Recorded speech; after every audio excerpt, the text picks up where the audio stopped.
আসসালামু আলাইকুম, welcome to my new video. আশা করি সকলে ভালো আছেন, সুস্থ আছেন। তো আজকে আপনাদের মাঝে আমি উচ্ছের একটা রেসিপি নিয়ে আসছি। আসলে অনেকে আছে যে উচ্ছে পছন্দ করেন কিন্তু রান্না করলে তেতো হয়ে যায়। তো আজকে আমি 100% গ্যারান্টি সহ আমার এই রান্নার রেসিপিটি আপনাদের সামনে তুলে ধরবো। তো এভাবে যদি রান্না করেন আমি গ্যারান্টি দিচ্ছি, 100% গ্যারান্টি দিচ্ছি যে উচ্ছে কখনোই তেতো হবে না এবং খেতে খুবই টেস্টি হবে। যারা আপনার ঘরের বাচ্চারা পর্যন্ত উচ্ছে খেতে পারবে। তো চলুন, এই যে আমার সুজা এখানে দেখেন কি করতেছে। ওকে আমি ডাকছি, ও এখানে একটা কি পেয়েছে, ফোনের ভিডিওতে দেখছে এভাবে নাচ করছে, তো সেইভাবেই নাচানাচি করতেছিল। এই যে ওইটা দিয়ে আমাকে দেখাচ্ছে মা এভাবে নাচ করতে হয়। আর ও কি একটা গান গাচ্ছিল সাথে, আমি কিছু বুঝতে পারছিলাম না। ও নিজে নিজেই কি একটা করে গান গেয়ে যাচ্ছিল। তো যেটা বলছিলাম আর কি, তো আপনাদের সাথে আমি উচ্ছের রেসিপি শেয়ার করব। অনেকে আছেন যে উচ্ছে রান্না করলে আসলে তেতো হয়ে যায়। তো আমি যেভাবে রান্না করব একদম পুরো আমাকে A to Z আমাকে ফলো করবেন, ইনশাল্লাহ উচ্ছে একটু তেতো হবে না। যেখানে মাঠের আজকে আবার কাকা কিছু মাছ দিয়ে গেছে, একদম তাজা মাছ। এটা বিলের মাছ, এটা গোবরা বিলের মাছ কাকা বলল।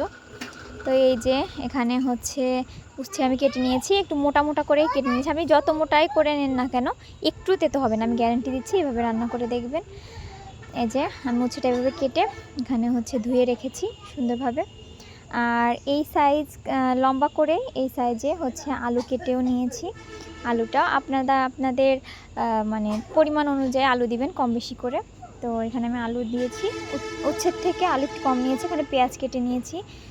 আর এতে আমি জিরে এবং রসুন বেটে নিয়েছি। আর ওখানে পেঁয়াজ আর মরিচ কেটে নিয়েছি। তো কড়াইয়ে যে তেল দিয়েছি, এটা একটা টেকনিক দেখাচ্ছি আপনাদের। অনেকে আছে তেল দেওয়ার সময় বেশি পড়ে যায়, তো আমি আবার এই টেকনিকটা অনুসরণ করেছি যে এই সসের বোতলে আমি তেল ভরেছি। আমার হাত থেকে বেশি তেল পড়ে যায়। এই যে আপনাদের মানে মাত্রা অনুযায়ী তেলটা নিয়ে নিতে পারবেন।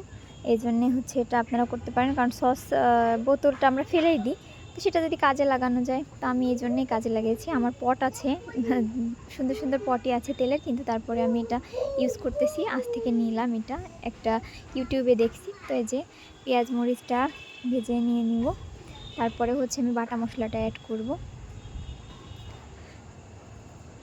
বাটা মশলার মধ্যে এখানে আমি বলেছি মরিচটা একটু বেটে নিয়েছি, সাথে এখানে কেটেও দিয়েছি, আর জিরা দিয়েছি, আর রসুন দিয়েছি, দিয়ে একটু বেটে নিয়েছি।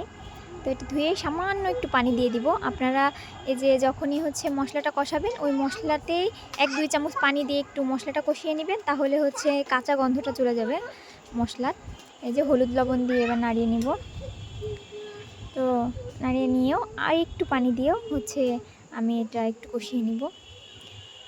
তারপরে আমি আলুগুলা দিয়ে দিব, কারণ আলুগুলো একটু যেহেতু সিদ্ধ হতে টাইম লাগবে। আর উচ্ছে যেহেতু অনেক জালে রান্না করা যাবে না, অনেক জালে রান্না করলে উচ্ছে তেতো হয়ে যায় অনেকের। এই জন্যে এই পাশে লাউয়ের তরকারি ছিল কালকে, এটা গরম করতেছিলাম আমি। তো এই যে আলুটা কষিয়ে নিব। তারপরে একটু পানি দিয়ে আমি আলুটাকে পরিমাণ মতো যতটুকু নিতে সিদ্ধ হবে পরিমাণ মতো পানি দিয়ে এই যে আমি ঢাকা দিয়ে দিয়েছি। তারপরে আমি এ পাশে মাছ ছোটো ছোটো করে কেটে নিয়েছি। আপনারা আপনাদের পছন্দ অনুযায়ী মাছটা কেটে নেবেন। আমার যেহেতু উচ্ছের সাথে আমার কাছে এরকম ছোটো ছোটো করে মাছ কেটে দিলে ভালো লাগে, এই জন্যে আমি এরকম ছোটো ছোটো করে দিয়েছি। তো এই যে এখানে মাছ ভাজা কমপ্লিট হয়ে গেছে। যে এখানে তেল উঠে আসছে প্রায়। উচ্ছেতে একটু তেলটা একটু বেশি দেওয়ার চেষ্টা করবেন, যেহেতু তেতো। এই জন্য যে আলুটা সিদ্ধ হয়ে গেছে। এবার এই যে এরকম সামান্য একটু পানি থাকতে থাকতে, আমি দেখাতে পারছি নিশ্চয়ই যে এরকম একটু সামান্য গায়ে গায়ে পানি থাকতে থাকতে আমি এর মধ্যে উচ্ছেটা ঢেলে দিব। দিয়ে পানি শুকানো পর্যন্ত আমি যে উচ্ছেটা দিয়ে দিয়েছি, পানি শুকানো পর্যন্ত আমি একটু নাড়তে থাকবো। নাড়ার পরে যখনই পানি শুকিয়ে যাবে তখন আমি ঝোলের পানি অ্যাড করে দিব।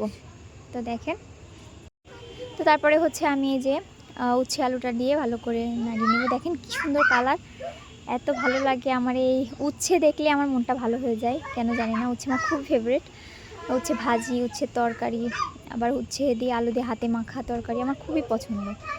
কিন্তু আমার কষ্ট হচ্ছে উচ্ছেটা একটু তেতো তেতো থাকলে ভালো লাগে, কিন্তু আপনারা এইভাবে রান্না করলে একদম তেতো আপনারা বুঝতেই পারবেন না। আপনার বাসার বাচ্চারা পর্যন্ত উচ্ছে খাবে, আমি গ্যারান্টি দিচ্ছি। এবার মাছটা অ্যাড করে দিয়েছি, দিয়ে এই যে এতে হচ্ছে জিরাটা একটু কড়াইয়ে ভেজে নিয়ে জিরা ভাজাটা একটু বেটের মধ্যে অ্যাড করে দিয়েছি। এত সুন্দর একটা স্মেল বের হয় এই জিরা বাটাটা দিলে। যে কোনো রান্না শেষে একটু জিরা ভেজে বেটে দিয়ে দিবেন। এই যে উচ্ছেটা একদম সিদ্ধ হয়ে গেছে, কিন্তু দেখছেন মনে হচ্ছে একদমই কাঁচা কাঁচা আছে। এটা আপনি একদম চিবিয়ে খেতে পারবেন, আপনার কোনো তেতো লাগবে না। তো এই যে আমি নামিয়ে নিয়েছি ফাইনালি, দেখেন কি সুন্দর হয়েছে তরকারিটা, এত মজা করে খাবেন। তো এই যে এখন আমি গরম গরম ভাতের সাথে এটা খাবেন। আমি গ্যারান্টি দিচ্ছি আপনাদের বাসার বাচ্চাকে পর্যন্ত খাওয়াতে পারবেন। আর যে কখনো উচ্ছে খায়নি, ছুঁয়েও দেখেনি, এভাবে তরকারি একদিন রান্না করে দিবেন, ইনশাল্লাহ খাবে। তো আজকে এই পর্যন্তই, ভালো থাকবেন। আসসালামু আলাইকুম।